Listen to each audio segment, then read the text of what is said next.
அனைவருக்கும் வணக்கம்.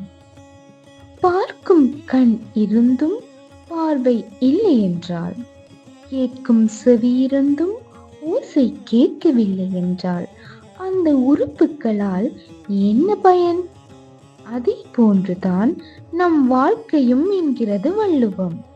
அதை பற்றித்தான் 9வது குறள் பேசுகிறது. இயற்றியவர் தெய்வப்புலவர் திருவள்ளுவர். பால் அறத்துப்பால். அதிகாரம் கடவுள் வாழ்த்து. குறள் எண் 9.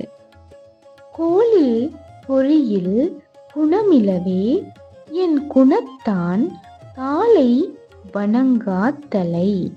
இதன் பொருள் என்னவென்றால், உடல், கண், காது, மூக்கு, வாய் என்ற ஐம்பொறிகள் இருந்தும் அவை செயல்படாவிட்டால் என்ன நிலையோ அதே போன்றுதான் ஈடு இணையற்ற என் குணங்களை உடைய அந்த இறைவனை அல்லது உயர்ந்த அறநெறியை பின்பற்றாத மனிதனின் நிலையும்.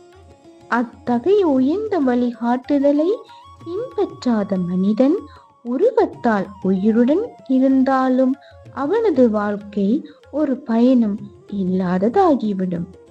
எனவே உயர்ந்த பண்புகளை நமதாக்கிக் கொண்டு வாழ்வதே சிறந்தது.